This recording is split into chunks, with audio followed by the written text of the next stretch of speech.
8 to 10. நேற்று 7 to 9 Mataji Odissi நாட்டியம் ஆடினாங்க மாதாஜி. ஹரே கிருஷ்ணா மாதாஜி. சரி சரி. அதெல்லாம் பகவானுடைய அருள் மாதாஜி, அவ்வளவுதான். நம்ம எதுவுமே சொல்றதுக்கே கிடையாது.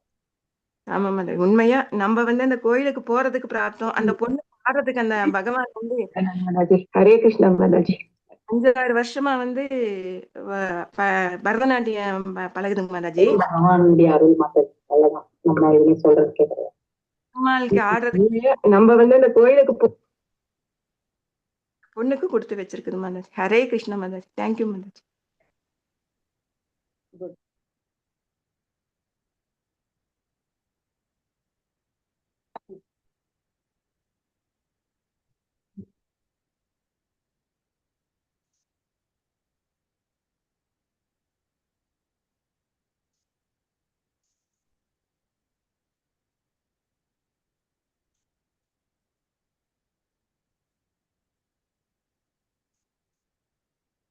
ஜய ராத மாதவ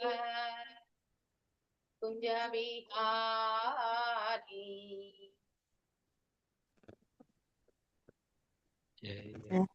ராதா மாதவ குஞ்ச விஹாரி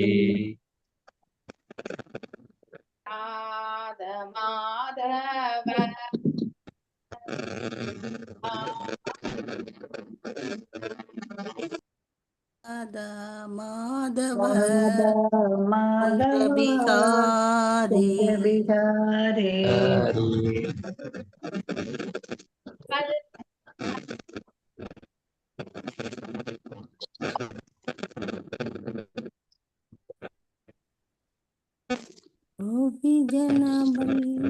ஜன வல்லப கிரிவரதாரி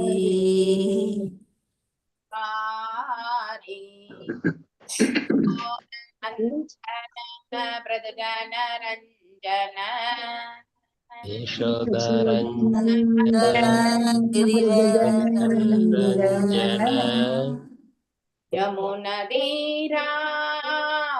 யமுனதீராவணச்சாரி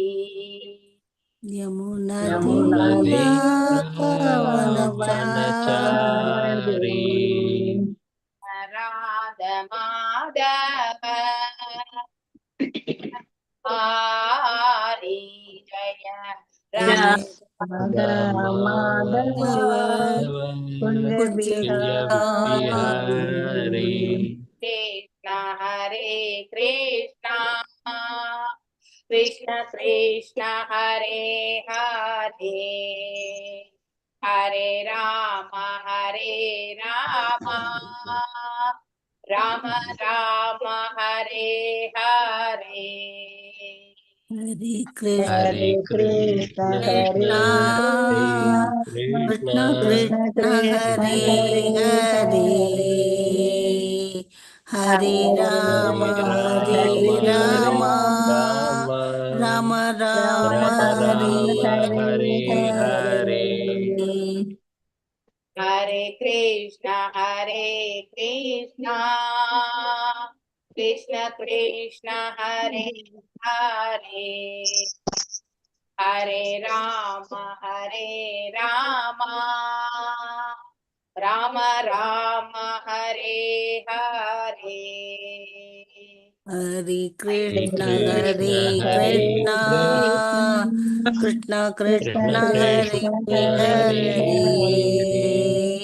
ஹரி ராம ஹரே ராம ராம ராம ஹரே ஹரே ஹரே கிருஷ்ண கிருஷ்ண கிருஷ்ண ஹரே ஹரே ஹரே ராம ராம ராம ஹரே ஹரே ஹரி ஹரே கிருஷ்ண ஹரே கிருஷ்ண கிருஷ்ண ஹரி கிருஷ்ண ஹரே ஹரே ஹரி ராம ஹரே ஹரி ராம ராம ராம ராம ராம ஹரே ஹரே. ஓம் நமோ பகவதே வாசுதேவாய. ஓம் நமோ பகவதே வாசுதேவாய. ஓம் நமோ பகவதே வாசுதேவாய. ஓம் நமோ பகவதே வாசுதேவாய. நாராயணம் நமஸ்கிருத்யாம் நாராயணம் நமஸ்கிருத்யம் நரம் சைவ நரோத்தமம் சரஸ்வதிம் வியாசம் தேவீம் சரஸ்வதீம் வியாசம் ததோ ஜாயாம் முதீரயேத். ஜெயமுதீரயேத். பிராயேஷு ஆபத்ரேஷு நஷ்டப்ராயேஷு நித்யாம் பாகவத சேவயா நித்யம் பாகவத சேவையா பகவத்ய உத்தம ஸ்லோகே ஸ்லோகே பவதே நைஸ்திகே.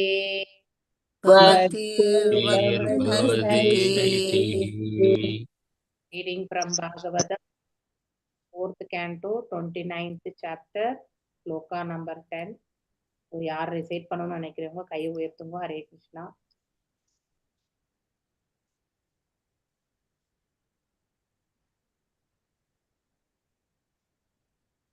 கத்யோதா வீர்முகி சாத்ர நேத்ரே ஏகத்ர நிர்மிதே ரூபம் விப்ராஜிதம் தாப்யாம் விசேஷ்ட சக்ஷுஷேஸ்வரः. எஸ், புஷ்ப மாதாஜி வாசி. हरे कृष्ण माताजी, प्रणाम माताजी। कत्योदाविर्मुखी सात्र नेत्रे एकत्र निर्मिदे रूपं विप्राजितं ताप्यं विसस्ते ससुषेश्वरः. கத்யோதா என்னும் பெயரில், ஆவிர்முகி என்னும் பெயரில், மேலும், அத்திர இங்கே, நேத்திர இருவிழிகள், ஏதத்திர ஓரிடத்தில், நிர்மிதே படைத்தல், ரூபம் வடிவம், விப்ராஜிதம் என்ற பெயரில் ஒளிமயமாக, தாப்யாம் விழிகளின் மூலம், விசஸ்தே உணர்தல், சச்சுஷா பார்வை புலனுடன், ஈஸ்வரக தலைவர். மொழிபெயர்ப்பு பொருளுரை பை ஸ்ரீல பிரபுபாதாவுக்கு ஜே. கத்யோதா மற்றும் ஆவிர்முகி என்ற பெயரில் அழைக்கப்படும் இரு விழிகளும் ஒரே இடத்தில் அருகருகே இருக்கின்றன. விப்ராஜிதம் என்று அழைக்கப்படும் நகரத்தினை வடிவம் என்று புரிந்து கொள்ளப்படுதல் வேண்டும். இவ்வழியில் அந்த இரு விழிகளும் பல்வேறு வகையான வடிவங்களை பார்ப்பதில் எப்போதும் ஈடுபட்டு இருக்கின்றன. பொருளுரை: இரு விழிகளும் ஒளி போன்ற பளபளக்கும் பொருட்களினால் கவரப்படுகின்றன. சில நேரங்களில் விட்டில் பூச்சிகள் போன்றவை விளக்கொளியினால் கவரப்பட்டு அதில் போய் விழுவதை நாம் பார்க்கிறோம். அதுபோல் உயிரின் இரண்டு விழிகளும் ஒளிமிக்க அழகான வடிவங்களினால் கவரப்படுகின்றன. விட்டில் பூச்சிகள் விளக்கொளியில் விழுவதைப் போல அவர்கள் இந்த வடிவங்களில் சிக்கிக் கொள்கின்றனர். ஹரே கிருஷ்ணா மாதாஜி. தேங்க்யூ மாதாஜி. 16வது ஸ்லோகம் வரைக்குமே இப்ப நம்ம இந்த புலன்களை பற்றி தான் படிக்க போறோம். ஓகே, ஸோ இப்ப முதல்ல நாம 2 கண்கள், கிழக்கு பகுதியில் இருக்கக்கூடிய கிழக்கு பக்கம் வாயில இருக்கக்கூடியது எல்லாமே நம்ம இப்ப படிக்கிறோம். அதுக்கப்புறம் அதாவது வடக்கு, தெற்கு, அதுக்கப்புறம் மேற்கு. ஸோ இப்படி இந்த புலன்களை பற்றி நாம இந்த இடத்துல படிக்கிறோம். அதனால வரிசையா நம்ம படிச்சுட்டே போவோம். ஏன்னா அந்தந்த புலன்களுடைய செயல்கள் நமக்கு கண்டிப்பா தெரியும். கண்ணு என்ன பண்ணும், எதெல்லாம் ஈர்க்கின்றதோ அதையெல்லாம் நம்ம பார்க்கிறோம். ஸோ நமக்கு எது ஈர்க்கப்படுகிறது என்பது நம்முடைய குணாதிசயம் இல்லையா? அதே ஒரு பௌதிகவாதிக்கு இந்த பிரபஞ்சத்துல இருக்கக்கூடிய பௌதிக பொருட்கள் எல்லாமே ஈர்ப்பு சக்தியா இருக்கும் இல்லையா? ஒரு நகை கடையான பார்க்கும் பொழுது இவ்வளோ நகைகள் இருக்கே இல்லையா அப்படின்னு, ஒரு துணி கடையை பார்க்கும்பொழுது இவ்வளோ துணிகள் இருக்கே இல்லையா, எல்லாமே அட்ராக்ஷன். இது பௌதிகவாதி. இதே கண்ணு தான். அதே ஒரு பக்தனுக்கு வந்து அதெல்லாம் அட்ராக்டிவா இருக்காது. அவனுக்கு எது அட்ராக்டிவ்? இறைவனுடைய திருவடிகள்ல இருக்கக்கூடிய துளசி அட்ராக்டிவ் இல்லையா? பகவானுடைய அலங்காரம் அட்ராக்டிவ் இல்லையா? அதையே இன்னும் கொஞ்ச நேரம் உட்காந்து பார்க்கணும்னு தோணும் இல்லையா? ஸோ அங்கே என்ன ஆகுது? Relationship establishment. ஸோ உயர்வான அட்ராக்ஷனும் உண்டு, கீழான அட்ராக்ஷன் இருக்கும். அப்போ இந்த உயர்வான அட்ராக்ஷனுக்கு போகும்பொழுது இந்த கண்கள் வந்து ஞான சக்ஷு, அதாவது திவ்ய சக்ஷுன்னு கூட சொல்லுவாங்க. அதாவது அதை புரிந்தறிந்து செய்வதால ஞான சக்ஷுன்னு சொல்லுவாங்க. அதனுடைய தாத்பரியத்தை புரிஞ்சுக்கிறது.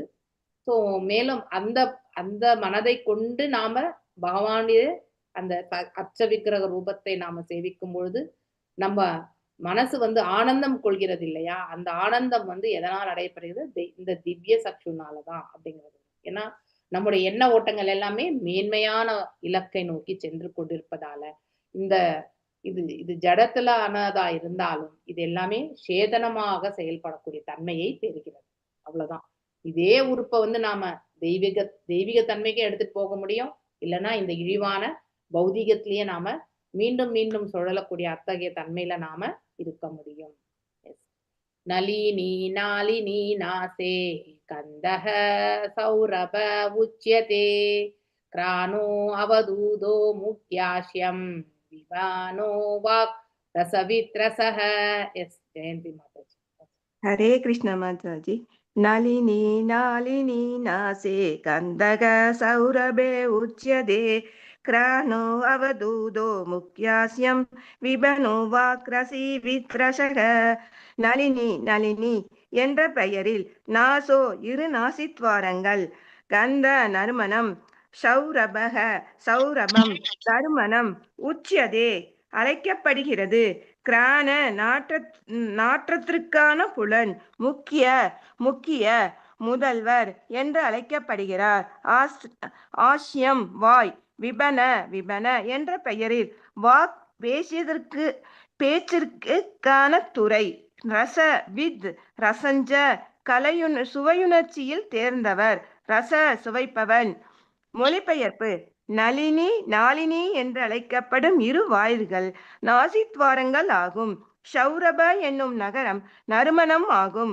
அவதூதா என்று பேசப்படுவது நாற்றத்திற்கான புலனாகும். முக்கியக என்று அழைக்கப்படுகிறது வாயாகும். விபன எனப்படுவது பேச்சு புலனாகும். ரசஞ்ச என்பது சுவை புலனாகும். அவதூதா என்பதற்கு மிகுந்த விடுதலை உடையவன் என்று பொருள். அவதூதான நிலையினை அடையும் ஒருவனுக்கு ஒழுங்குமுறை விதிகள் ஏதும் இல்லை. அவன் தன் விருப்பம் போல செயல்படலாம். அவதூதா நிலை என்பதை காற்றை போன்றது. காற்று தடைகளை பற்றி கவலைப்படுவதில்லை. பகவத்கீதையில் 6.34 இவ்வாறு குறிப்பிடப்பட்டுள்ளது. சஞ்சலம் ஹி மனக கிருஷ்ண பிராமாதி பலவந்த்ருதம் தஸ்யாகம் நிக்ரகம் மன்யே வாயோரிவ சுதுஷ்கரம். மனது ஓய்வில்லாதது, கொந்தளிப்பது, தடையாவது, வலிமை மிக்கது. ஓ கிருஷ்ணரே, இதனை கட்டுப்படுத்துவது எனக்கு காற்றை கட்டுப்படுத்துவதை விட கடினமாக இருக்கிறது. காற்றினை ஒருவர் எவ்வாறு கட்டுப்படுத்த முடியாதோ அதுபோல ஒரே இடத்தில் அமைந்திருக்கும் ஒரு நாசித்வாரத்திற்கும் எந்த விதமான தடையுமின்றி நறுமணத்தை முகர்கின்றன. நாக்கு இருக்கும் பொழுது வாய் தொடர்ந்து அதனை அனைத்து வகையான உணவுப் பொருட்களையும் சுவைக்கிறது. ஹரே கிருஷ்ணா மாதாஜி. தேங்க்யூ மாதாஜி. ஹரே கிருஷ்ணா. ஆபனோ வியவஹாரோ அத்ர சித்ரம் அந்தோ பஹூதனம் பித்ருஹூர்தக்ஷிணஹ கர்ண உத்தரோ தேவஹூ ஸ்மிருதத. எஸ் மணிகண்டன் பிரபு வாசி. ஹரே கிருஷ்ண. ஆபனோ வியவஹாரோ அத்ர சித்ரம் அந்தோ பஹூதனம் பித்ருஹூர்தக்ஷிண கர்ண உத்தரோ தேவஹூ ஸ்மிருதஹ. ஆபன என்ற பெயரில் வியவஹார நாக்கின் வேலை, அத்ர இங்கே, சித்திரம் எல்லா வகையான, அந்த உணவுப் பொருட்கள், பகுதனம் என்ற பெயரில், பித்ரு என்ற பெயரில், தக்ஷிணக வலது, கர்ண காது, உதர இடது, தேவ ஹூ தேவஹூ ஸ்மிருத அழைக்கப்படுகிறது. மொழிபெயர்ப்பு பொருளுரை வழங்கிய ஆசா பக்தி வேதாந்த சுவாமி ஸ்ரீல பிரபுபாதாக்கு ஜெய். ஆபன என்ற பெயரில் அழைக்கப்படும் நகரம் பேச்சில் ஈடுபடும் நாக்கின் செயலை குறிப்பிடுகிறது. பகுதன என்பது வகை உணவுகள் இடது காது தேவகு ஆகும். ஹரே கிருஷ்ணா. இத நம்ம இப்ப படிச்சுட்டு இருக்கோம் இல்லையா, இந்த 8ல இருந்து 16 ஸ்லோகங்கள் வந்து நீங்க மீண்டும் வந்து ஒரு முறை இன்னும் டீட்டெயிலா உங்களுக்கு தெரியணும்னா நீங்க ஆல்ரெடி படிச்சிருக்கக்கூடிய 25வது அத்தியாயத்துல நீங்க போனீங்கன்னாக்கா உங்களுக்கு 45வது ஸ்லோகத்துல இருந்து 55 ஸ்லோகம் வரைக்குமே அதை பத்தி நம்ம படிச்சிருக்கோம். ஓகே, இந்த 8ல இருந்து 16 ஸ்லோகங்கள் இங்க இருந்து அங்க ரெஃபர் பண்ணி வச்சுக்கோங்க. ஸோ தட் அங்க வாசிக்கும் பொழுது இதோட அது சம்பந்தப்பட்டது அப்படிங்கிறது. இங்க வந்து டிஃபரெண்ட், அதாவது அங்க என்ன விட்டுருக்கோ அந்த இன்ஃபர்மேஷன் இங்க இருக்கும். ஆனா அங்க வந்து அது எவ்வாறு செயல்படுகிறது என்பதை பற்றி ரொம்ப அழகா சொல்லப்பட்டிருக்கும். இங்க வந்து அந்த அதனுடைய நாமங்கள் எப்படி வந்து, அதாவது கிழக்கு, தெற்கு, வடக்கு இல்லையா, மேற்கு, இப்படி எல்லாமே வந்து சொல்லப்பட்டிருக்கு இல்லையா. அந்த ஒரு கண்ணோட்டத்துல வந்து இந்த இடத்துல ரொம்ப அழகா சொல்லப்பட்டிருக்கு. ஓகே, நெக்ஸ்ட் ஸ்லோகம். பிரவருத்தம் ச நிவருத்தம் ச சாஸ்திரம் பஞ்சால சம்ஹிதம் பித்ருயானம் தேவயானம் ஸ்ரோத்ராச்ருதராத் விரஜேத். யார் வாசிக்கிறீங்க? பத்மா மாதாஜி வாசிங்க. हरे कृष्ण माता जी। प्रवृत्तं च निवृत्तं च शास्त्रं पंचाल संहितं पितृयानं देवयानं ஸ்ரோத்ராச்ருதராத் வர்ஜதே. பிரவருத்தம் புலனின்பத்திற்கான முறை, ச மேலும், நிவிருத்தம் பற்றற்ற முறை, ச மேலும், சாஸ்திரம் சாத்திரம், பஞ்சால பஞ்சாலம், சம்சிதித்தம் குறிப்பிடப்பட்டிருக்கிறது. பித்ருயானம் பித்ருலோகம் செல்வது, தேவயானம் தேவலோகம் செல்வது, ஸ்ரோத்ராத் கேட்பதினால், ஸ்ருதராத் சத்ருதரன் என்னும் பெயருடைய துணைவன், விர்ஜேத் ஒருவன் உயர்த்தப்படக்கூடும். All glories to Srila Prabhupada. மொழிபெயர்ப்பு. நாரத முனிவர் தொடர்ந்து கூறினார், தட்சிண பஞ்சாலம் என்னும் நகரம் பிரவிற்த்தியை வழிநடத்தும் சாஸ்திரங்களை குறிப்பிடுகின்றது. பிரவிற்த்தி என்பது பலன் தரும் செயல்களுக்கான புலனின்ப முறைகளாகும். மற்றொரு நகரமான உத்தர பஞ்சாலம் என்பது பலன் தரும் செயல்களில் பற்று அறுத்து ஞானத்தை அதிகரிப்பதற்கான சாஸ்திரங்களை குறிப்பிடுகின்றது. உயிர் இரு செவிகளின் வழியே பல்வேறு வகையான அறிவினை பெறுகின்றது. சில உயிர்கள் பித்ருலோகத்திற்கு உயர்த்தப்படுகின்றனர், சிலர் தேவலோகத்திற்கு உயர்த்தப்படுகின்றனர். இவை அனைத்தும் இரு செவிகளினாலேயே சாத்தியமாகின்றன. பொருளுரை. வேதங்கள் சுருதிகள் என்று அழைக்கப்படுகின்றன. அவற்றிலிருந்து செவிகளின் வழியே பெறப்படும் ஞானம் ஸ்ருத தர அல்லாது சுருத தரம் ஆகும். பகவத்கீதையில் தேவலோகத்திற்கோ அல்லது பித்ருலோகத்திற்கோ அல்லது வைகுண்ட லோகத்திற்கோ கூட ஒருவன் தனது செவிகளின் கேட்கும் முறையினால் உயர்வு பெறலாம். இவையெல்லாம் முந்தைய அத்தியாயங்களில் ஏற்கனவே விளக்கப்பட்டிருக்கின்றது. ஹரே கிருஷ்ண மாதாஜி. தேங்க்யூ. மீண்டும் வந்து 25வது அத்தியாயத்துல 45ல இருந்து 55 ஸ்லோகத்தை நீங்க ரெஃபர் பண்ணுங்க இல்லையா. சோ இது வந்து நிவர்த்தி மார்க்கம், இது பிரவர்த்தி இல்லையா. பிரவர்த்தி என்பது இந்த உலகாயுத விஷயங்களை வந்து கேட்கறது. நிவர்த்தி என்பது இந்த உலக விஷயங்கள்ல இருந்து நாம தூரமாக விலகி, அதனாலதான் நம்ம சொல்லும் பொழுது என்ன பண்றோம், நம்ம அதாவது மகாமந்திர ஜபம் பண்ணும்போது இந்த செவி வழியா நம்ம கேட்கணும். அப்பதான் அது வந்து ஆழமா ஹிருதயத்துல போயிட்டு பதியும் அப்படிங்கிறது. அதாவது பாத்தீங்கன்னாக்கா பக்தி ரிலேட்டட் எல்லாமே நாம இந்த செவி வழியா எடுத்துக்கிறது வந்து நமக்கு தான் நல்லது. நற்பலன் ஸ்திரத்தன்மையை வந்து நமக்கு ஏற்படுத்தி கொடுக்கும். அதனால்தான் நம்ம மகாமந்திரம் சொல்லும்போது ஃபோக்கஸ்டா இந்த செவியில நாம அதை ரிசீவ் பண்றதுக்கு பார்க்கணும். இந்த செவி வந்து எதுக்காகனாக்கா அதை நமக்கு வந்தோடனே டக்குன்னு இந்த காதுல தான் ஒருத்தரை பத்தி ஒருத்தர் சொல்லுவாங்க இல்லையா. ஸோ இந்த காதுக்கு டக்குன்னு போக மாட்டாங்க, எப்பவுமே ரைட் இயருக்கு தான் வரும் இல்லையா. எல்லா உலகாயுத விஷயங்களுமே நம்ம வந்து எதுல எடுத்துட்டு போறோம், இந்த செவியில தான். அதனால இந்த செவியை வந்து நாம அந்த உலகாயுத விஷயத்துக்கு உபயோகப்படுத்தாம இல்லையா, இந்த செவியை வந்து மேன்மையான விஷயங்களுக்கு உபயோகப்படுத்துறதுக்கு நாம முயற்சி செய்யணும். ஓகே. 14வது ஆசுரி மேற்றம் ஆர்வாக் வாரவ்யவாயோ கிராமினாம் ரதிஹி உபஸ்தோ துர்மதஹ प्रोक्तो निर्रुदि उद उच्यते. यस विनीता केसरी माताजी वास. हरे कृष्ण माताजी. आसुरी मेत्रम आर्वाक त्वार व्यवयो ग्रामीणाम रतिकी उबस्तो दुर्मद प्रोक्तो நிருதி புத உச்சதே.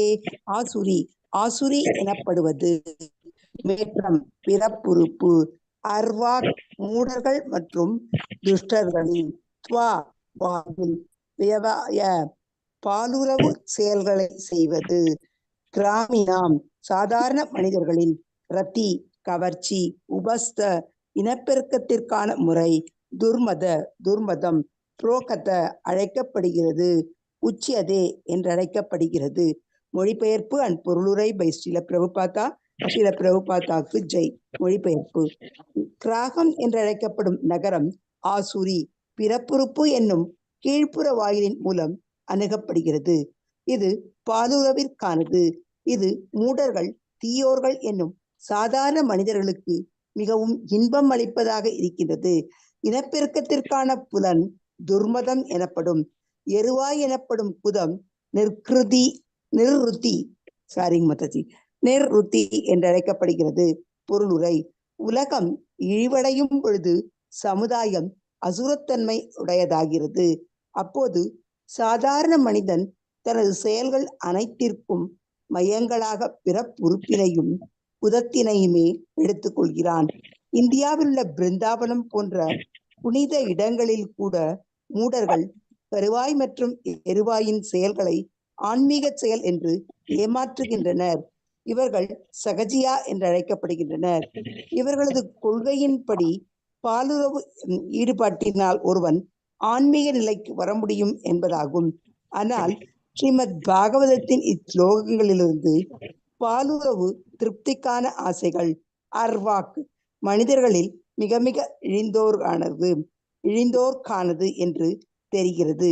இம்மூடர்களையும் முரடர்களையும் திருத்துவது மிகவும் கடினமாகும். மேலும் சாதாரண மனிதனின் காம இச்சைகள் இஸ்லோகங்களில் கண்டிக்கப்பட்டிருக்கின்றன. துர்மதம் என்பதற்கு தவறாக வழிகாட்டப்பட்ட என்றும், நிர்ருதி என்பதற்கு பாவச்செயல் என்னும் பொருளாகும். சாதாரண நோக்கில் கூட பாலுறவு விருப்பமானது அருவருக்கத்தக்கது, தவறான வழிகாட்டலுக்கு உட்பட்டது என்று மிக தெளிவாக குறிப்பிடப்பட்டுள்ள போதிலும் சகஜியாக்கள் தம்மை பக்தர்களை போலியாக பாவித்து ஆன்மீக செயல்களை செய்கின்றனர். இக்காரணத்தினால் பிருந்தாவனத்திற்கு நீண்ட நாட்களாக புத்திமான்கள் செல்வதில்லை. நாங்கள் கூட சில நேரங்களில் பிருந்தாவனத்தை ஏன் மையமாக வைத்திருக்கிறோம் என்று கேட்கின்றனர். மேலோட்டமாக பார்க்கும் பொழுது சகஜியாக்களின் செயல்களினால் பிருந்தாவனம் சீர்கெட்டிருக்கலாம். ஆனால் ஆன்மீக நோக்கில் பார்க்கும் பொழுது இப்பாவிகள் நாய்களாக, பன்றிகளாக, குரங்குகளாக பிறப்பதின் மூலம் திருத்தப்படுவதற்கு பிருந்தாவனம் மட்டுமே சிறந்ததாக உள்ளது. பிருந்தாவனத்தில் நாயாக, பன்றியாக, குரங்காக வாழ்வதனால் ஓர் உயிர் தனது அடுத்த பிறவியில் ஆன்மீக நிலைக்கு உயர்த்தப்படக்கூடும். ஹரே கிருஷ்ண மாதாஜி. தேங்க்யூ மாதாஜி. கலாவதி மாதாஜி அடுத்து வாசிங்க. வைசசம் நரகம் பாயுர்லுப்தோ மே ஸ்ருணு ஹஸ்த பாதௌ புமா தாப்யம் யுக்தோ யாதி கரோதி ச. ஹரே கிருஷ்ண மாதாஜி. வைசசம் நரகம் பாயுர்லுப்தகோ அந்தௌ துமே ஸ்ருணு ஹஸ்த பாதௌ பூமாம் தாப்யாம் யுக்தோ யாதி கரோதி ச. வைசசம் என்ற பெயரில் நரகம் பாயு எழுவாயில் செயல்படும் புலன், லுப்தகன் என்ற பெயரில் பேராசையுடைய, அந்தவ குருடன், தூ பிறகு, மே எனக்கு, ஸ்ருணு கவனிப்பாயாக, ஹஸ்த பாதவ் கைகளும் கால்களும், பூமான் உயிர்வாளி, தாப்யாம் அவைகளுடன், யுக்த ஈடுபடுதல், வியாதி செல்கிறேன், ச மேலும். மொழிபெயர்ப்பு. புரஞ்சனன் வைசசம் என்னும் இடத்திற்கு செல்கிறார் எனும் போது அவர் நரகத்திற்கு போகிறார் என்று பொருள். அவர் ஒப்பரகன், அதாவது எருவாயில் செயல்படும் புலனோடு செல்கிறார். நான் முன்பே 2 குருட்டு துணைவர்களை பற்றி கூறியிருக்கிறேன். இத்துணைவர்கள் கைகள் மற்றும் கால்கள் ஆகும். கைகள் மற்றும் கால்களின் உதவியினால் உயிர் எல்லா விதமான வேலைகளையும் செய்கிறான். அத்தோடு இங்கும் அங்கும் விழவும் செய்கிறான். ஹரே கிருஷ்ணா மாதாஜி. தேங்க்யூ மாதாஜி. மணிமேகலை மாதாஜி இது வாசி. அந்தஹ புரம் சாஹ்ருத்யம் விஷூஷீர்மன உச்யதே தத்ர மோகம் பிரசாதம் வா ஹர்ஷம் பிராப்னோதி தத் குணைஹி. மணிமேகலை மாதாஜி. ஹரே கிருஷ்ணா.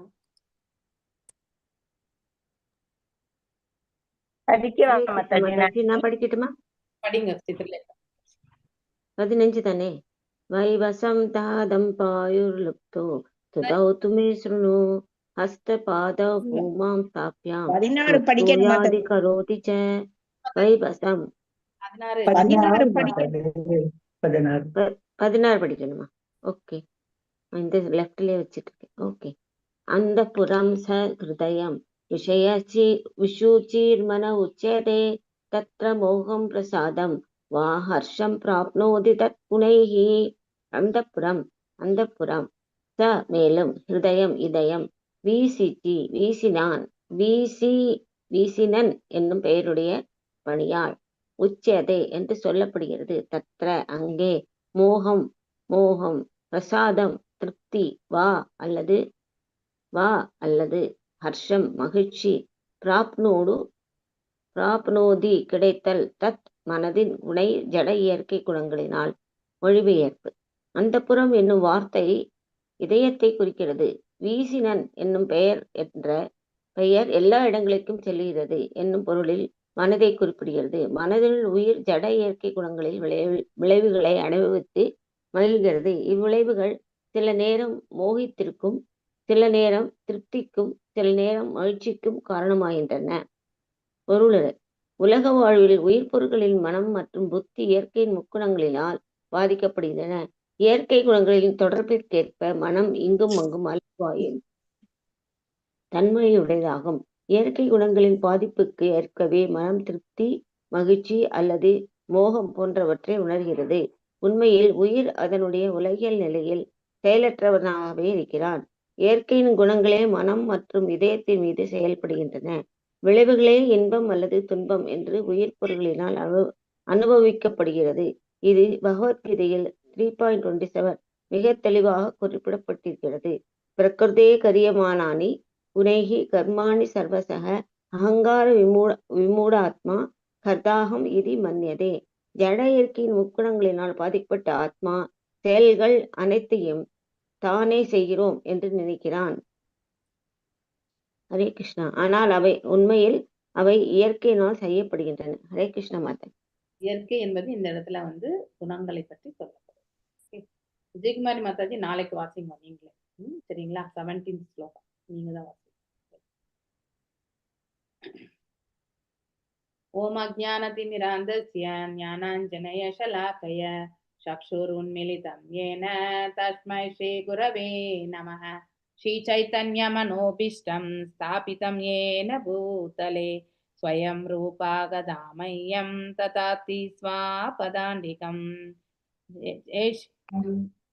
हे कृष्णा करुणा सिंधु दीनबंधु जगत्पते गोपेशा गोपिका कांता राधकांत नमस्तुते सप्त कांचन गौरांगी राधे वृंदावनेश्वरी ऋषभानुसुते देवी प्रणमामि हरिप्रिये. वाञ्छकल्पतरुभ्यश्च कृपा सिन्धुभ्य एव च पतितानां पावनेभ्यो वैष्णवेभ्यो नमो नमः. जय श्री कृष्ण चैतन्य प्रभु नित्यानंद ஸ்ரீ அத்வைத கதாதாரா ஸ்ரீவாசாதி கௌர பக்த விருந்தா. ஹரே கிருஷ்ணா கிருஷ்ணா கிருஷ்ணா ஹரே ஹரே, ஹரே ராமா ராம ராம ஹரே ஹரே. நம்ம மீண்டும் வந்து அந்த 25வது அத்தியாயத்துல 45 ஸ்லோகத்துல இருந்து 55வது ஸ்லோகத்தை நாம ரெஃபர் பண்ணோம்னா இந்த புலன்களை பற்றி இல்லையா, அதாவது சேம் இதே மாதிரி தான் கிழக்கு மேற்கு தெற்கு வடக்கு பத்தி தான் அந்த இடத்துல நாமளே படிச்சிருக்கோம். நீங்க மீண்டும் ஒரு முறை நீங்க அந்த ஸ்லோகங்களை வாசிச்சீங்கன்னாக்கா உங்களுக்கு அழகா உங்களுக்கு புரிய வரும். ஓகே, ஒரு செயலுமே வந்து ரொம்ப அழகா எடுத்துரைக்கப்பட்டிருக்கு. ஓகே, 45 இருந்து அதாவது 45 இருந்து 55.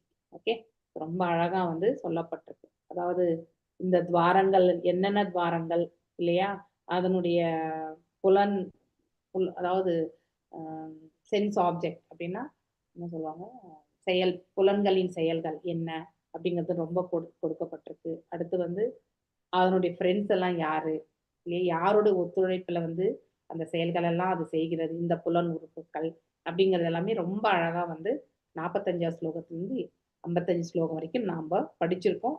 மீண்டும் ஒரு முறை நீங்க அதை ரீஃப்ரெஷ் பண்ணிக்கோங்க. இந்த 10ல இருந்து 16 ஸ்லோகங்கள் அதுல என்ன விட்டுருக்கோ அதை மட்டும்தான் நாம் இந்த இடத்துல, அதாவது ரொம்ப ஸ்ட்ரெயிட்டா இதுதான் அந்த வேலை. அங்க வந்து ரொம்ப கதை மாதிரி சொல்லியிருக்காரு இல்லையா, அங்கேயுமே இந்த தட்சிண இது வாயில், அடுத்து வந்து உத்தர வாயில், அடுத்து வந்து இது என்னது கிழக்கு வாயில், இப்படி எல்லாமே வந்து சொல்லியிருக்கார். மேற்கு வாயில், கிழக்கு வாயில், வடக்கு வாயில், தெற்கு வாயில், 4 வாயில்களை பற்றி அழகா சொல்லியிருக்காரு நாரத மகர்ஷி. ஆனா அங்க ரொம்ப ஸ்டோரி மாதிரி சொல்லியிருக்காரு இல்லையா. இங்க வந்து ஸ்ட்ரைட், ஏன்னா எனக்கு டைரக்டா சொல்லு அப்படின்னு சொல்லிட்டு பிராச்சீன பரித் கேட்டதால ரொம்ப சுருக்கமா சொல்றாரு. இங்க ரொம்ப டீட்டெயில் கிடையாது, அங்க ரொம்ப டீட்டெயிலா சொல்லியிருக்காரு கதை மாதிரி இல்லையா. கத்யோதக மற்றும் ஆவிர்முகி என்ற பெயரில் அழைக்கப்படும் 2 விழிகள். ஸோ இந்த 2 விழிகளுக்கு வந்து கத்ரோதயா மற்றும் வந்து ஆவிர்முகி. ஸோ ஒரே இடத்தில் அருகருகே இல்லையா, இந்த ஒரே முகத்துலதான் இந்த பக்கத்திலே இருக்கு. விப்ராஜிதம் என்று அழைக்கப்படும் நகரத்தின் வடிவம் என்று புரிந்து கொள்ள வேண்டும். ஸோ இந்த வடிவத்திற்கு பெயர் வந்து, இந்த கண் இருக்கக்கூடிய இந்த பாகத்துக்கு பெயர் வந்து விப்ராஜிதம் என்று சொல்லப்படுகிறது. இவ்வழியில் அந்த 2 விழிகளும் என்ன ஆகுதுனாக்கா பல்வேறு வகையான வடிவங்களை வந்து பார்ப்பதில் எப்பொழுதுமே ஈடுபட்டு தூங்குற டைம் தவிர்த்து இல்லையா, அந்த கண் மூடி இருக்கக்கூடிய டைம் தவிர்த்து மிச்ச டைம்ல வந்து நம்ம எல்லாத்தையுமே பார்த்துட்டு தான் இருக்கோம். நமக்கு பிடிக்குதோ இல்லையோ ஆனா பார்த்துட்டு தான் இருக்கணும். 2 விழிகளும் ஒளி போன்ற பளபளக்கும் பொருட்களினால் கவரப்படுகிறது இல்லையா, அட்ராக்ஷன், ஏதாவது ஒண்ணு நமக்கு ஈர்க்கும். இப்போ வந்து ஒரு கடைக்கு போறோம்னா அந்த இடத்துல துணி கடைக்கு போறோம், அதுல ஒரு பர்டிகுலர் கலர் ரொம்ப அழகா இருக்குன்னா அதை வாங்கியே ஆகணும். நம்ம மனசு ஈர்க்கப்பட்ட உடனே என்ன பண்றோம், நம்ம அதையே வாங்கிட்டு வரோம் இல்லையா.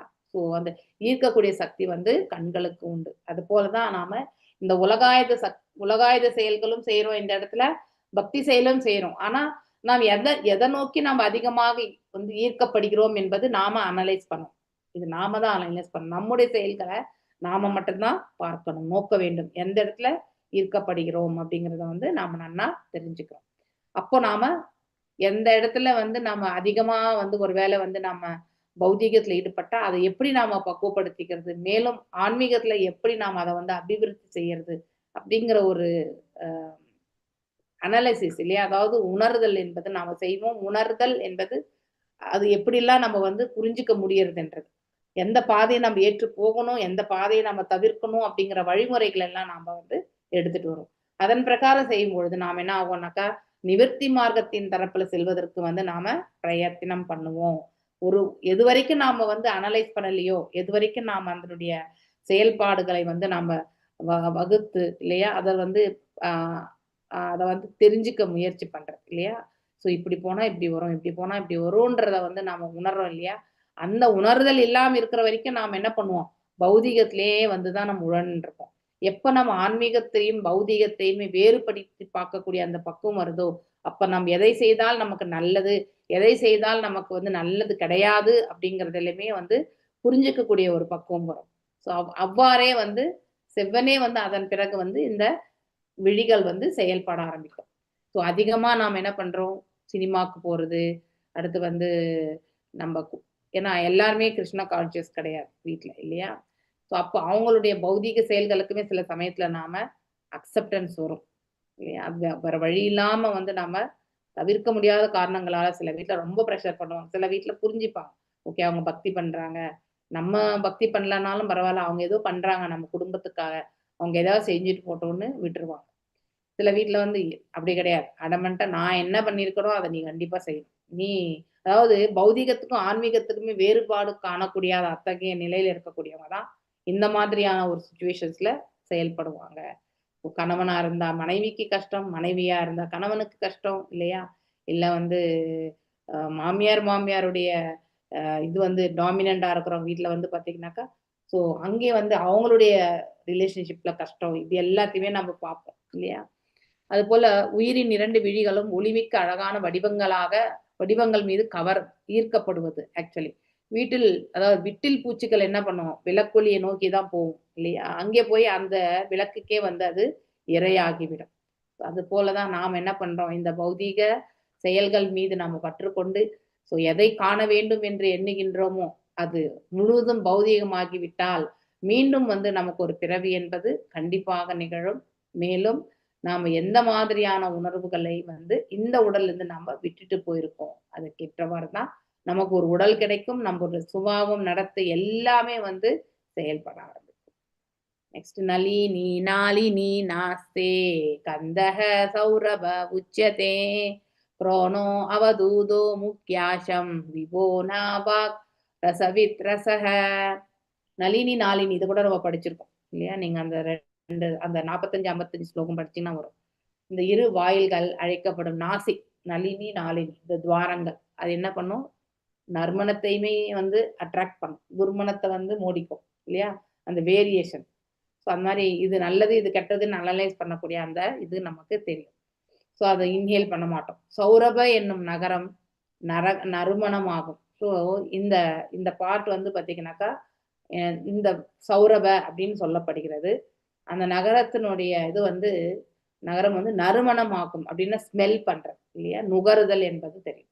அவதூதா என்று பேசப்படுவது நாற்றத்தினுடைய புலனாகும், நாற்றத்திற்கான அவதூதா அப்படின்னா, அவதூதா என்பது என்ன சொல்லுங்க? ஜெனரல் மீனிங் வந்து அவதூதா என்பது பிரியா, சுகதேவ கோஸ்வாமி போல இருக்கிறவங்க மாத்திரம். அதாவது சுகதேவ கோஸ்வாமி அப்படின்னா இந்த இயற்கையினுடைய நிலைக்கு அப்பாற்பட்டு, 3 குணங்களுக்கு அப்பாற்பட்ட, குணங்களுக்கு அப்பாற்பட்டது, 3 குணங்களுக்கும் அப்பாற்பட்டவர்கள். ஏன் நித்யானந்த பிரபு கூட அதே மாதிரிதான் இல்லையா? So he is also like that. அவதூதான்றதா நம்ம படிச்சிருக்கோம் சைத்தன்ய சரிதாம. டைரக்டா மீனிங் சொல்லணும்னா 3 குணங்களுக்கும் அப்பாற்பட்டவர்னு சொல்லணுமா மாதாஜி? அப்படின்னு இல்ல, அவங்களுடைய செயல்பாடுகள் எல்லாமே வந்து பௌதிக தளத்துல இருக்காது, அதுல இருந்து அவங்க விடுதலை அடைந்திருப்பாங்க. அப்படிப்பட்டவங்க தான் வந்து அவதூதா. ஆனா எல்லாருமே அந்த நிலைக்கு போகும்போது எல்லாருமே அவதூதாவா இருக்க மாட்டாங்க. அவர்கள் செய்யக்கூடிய செயல்கள் வந்து எப்படி இருக்கும்னாக்கா, இப்ப நித்யானந்த பிரபு செய்யக்கூடிய செயல் வந்து அதுல ஆன்மீக நோக்கம் இருக்கும், ஆனா அது வெளிப்படையா தெரியாது இல்லையா? இப்போ ரிஷபதேவரை பற்றி நம்ம அடுத்த காண்டத்துல படிப்போம். அவர் என்ன பண்ணுவார்னா, அவரை வந்து யாருமே வந்து தொடக்கூடாது, டிஸ்டர்ப் பண்ணக்கூடாதுன்றதுக்காக அவர் என்ன பண்ணுவாருனாக்கா, அந்த அவருடைய மலமூத்திரத்திலே அவர் என்ன பண்ணுவாருனாக்கா ரொட்டேட் ஆயிடுவார், உருண்டு விடுவார். ஆனா உண்மையிலேயே அந்த மலமூத்திரமா இருந்தாலும் அது வந்து அதாவது எக்ஸப்ட் கவுடங் இல்லையா? அதாவது மாட்டுச்சாணத்தை தவிர மிச்ச எல்லாமே வந்து எல்லா கழிவுகளுமே வந்து துர்மணத்தை தான் கொடுக்கும் இல்லையா? எதுவுமே நறுமணம் கொடுக்காது. ஆனா அவருடைய நிலை வந்து அவருடைய கழிவுகள் வந்து அந்த அந்த அந்த சுத்து வட்டாரத்துல பாத்தீங்கன்னாக்கா நறுமணத்தை வந்து நறுமணமாக வந்து சென்றதாம். ஸோ அதனால ஜனங்க எல்லாமே வந்து அவருக்கு டிஸ்டர்பன்ஸ் கொடுத்துடக்கூடாதுன்றதுக்காக அவர் என்ன பண்ணாரு, அவர் மேல இந்த மலமூத்திரத்தை வந்து புரட்டி எடுத்துக்கிட்டார். அவரே வந்து என்ன பண்றாரு, ரோல் பண்ணிக்கிறார். அதனால யாரும் தொட மாட்டாங்க இல்லையா வந்தாக்கா, ஸோ கிட்ட வர மாட்டாங்க. ஸோ அதுக்காக நோக்கம் என்பது ஆன்மீக நோக்கமா இருக்கும், யாரும் டிஸ்டர்ப் ஆகக்கூடாது. அந்த நிலையில போனவங்க வந்து வெளிப்புற அதாவது பாத்தீங்கன்னா வெளிப்புறமா இருக்கக்கூடிய செயல்கள் மீது அவங்களுக்கு மனசு இருக்கவே இருக்காது. அவங்க முழுவதுமே அந்த பேர் ஆனந்தத்தை அனுபவிச்சுட்டு இருப்பாங்க. இப்ப நாம கூட ஒரு ஆனந்தத்தை அனுபவிச்சுட்டு இருக்கும்போது நம்ம கிட்ட வந்து ஒரு இவந்தோ பௌதீகமா இருந்தாலும் அந்த சூழலை வந்து நம்ம வந்து அனுபவித்து கொண்டு இருக்கும்போது யாராவது நம்ம கிட்ட வந்து பேசினா என்ன பண்ணுவோம், நான் அப்புறமா பேசுறேனே சொல்லுவான் இல்லையா? இப்போ ஒரு சினிமா பார்த்து, இப்போ நரசிம்ம அவதார் இப்போ நெட்ஃபிளிக்ஸ்ல வந்திருக்கு. ஓகே, யாருக்கெல்லாம் நெட்ஃபிளிக்ஸ் ஆக்ஷன் இருக்கோ ஆப்ஷன் இருக்கோ அவங்க வந்து டிவியில் வந்து நெட்ஃப்ளிக்ஸ்ன்றது ஒரு அப்ளிகேஷன். ஓகே, அந்த அப்ளிகேஷனில் நீங்கள் வந்து ரெஜிஸ்டர்டாக இருந்தாக்கா, லைசன்ஸ் வாங்கியிருந்தீங்கனாக்கா, அதில் நீங்கள் லாகின் பண்ணி நீங்கள் நரசிம்ம அவதாரன்னு சர்ச் பண்ணிங்கனாக்கா உங்களுக்கு வந்துடும். ஸோ அந்த அந்த ஒரு சினிமாவில் யாராவது ஃபார் எக்ஸாம்பிள் அது அது ஆன்மீகம் தான், ஆனால் சினிமா என்பது ஒரு பௌதீகம். அந்த பௌதீகத்தை இது ஆன்மீகமாக மாற்றுக்கு. அதில் போய் நாம் என்ன ஆகிடுவோம், புழுசம் வந்து மூழ்கி போயிடும். நம்மள பக்கத்தில் இருக்கிறவங்க வந்து நம்ம கிட்ட நிறைய கொஸ்டின்ஸ் கேட்பாங்க. நான் அப்புறமா சொல்றேனே, சொல்லுவோமா இல்லையா? கண்டிப்பா சொல்றோமா இல்லையா?